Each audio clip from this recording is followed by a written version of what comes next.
Welcome back to TNR blogs. So అలా Muppalapalem beach, ముంబైపాలెం ఆ బీచ్లో చాలా బాగా ఎంజాయ్ చేసాము. ఎంజాయ్ చేశాక ఇంకా మాకు కడుపుకు ఆకలి అవ్వడం స్టార్ట్ అయింది.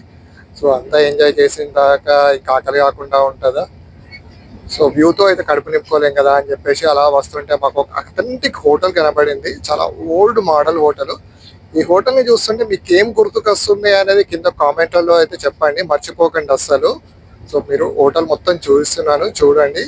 ఈ క్రమంలో అమ్మ వచ్చి మా వాడికి ఏదో అడుగుతుంది, కానీ మా వాడికి ఏం అర్థం కావట్లేదు. ఇంకా మనం రంగప్రవేశం చేయక తప్పలేదు. సో ఈ హోటల్ యజమాని ఆయనే అన్నట్టు. సో ఇక నేనుండి రంగప్రవేశం చేసి parotta, chicken, sambar and onion chicken అయితే ఆర్డర్ చేసాము.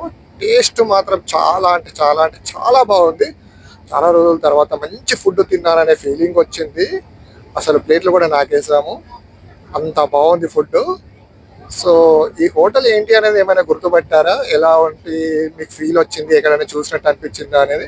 సో మేము పరోటా చెప్పాము, తర్వాత దోశ చెప్పాము. అసలు కట్టెల పొయ్యి మీద వండుతున్నారు అబ్బా. అసలు చాలా రోజుల తర్వాత ఇంత పెద్ద హోటల్ ఒక కట్టెల పొయ్యి మీద మెయింటైన్ చేయడం, అది కూడా మాక్సిమం ఓల్డ్ పీపుల్స్ అంతా కలిపి మెయింటైన్ చేస్తూ చాలా నీట్గా క్లీన్గా మంచిగా ఉంది.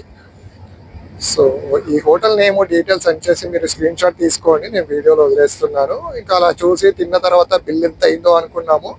తీరా చూస్తే మాకు 290 రూపాయల బిల్ అయింది. సో అన్న అయితే పరోటా మన ఎగ్ బుర్జీ చేస్తున్నాడు.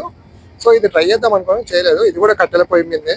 సో ఇంతకీ ఈ హోటల్ ఎలా అనిపించదు అంటే జనతా హోటల్ మూవీ చూస్తుంటారు కదా, అది. So stay tune for the next blog.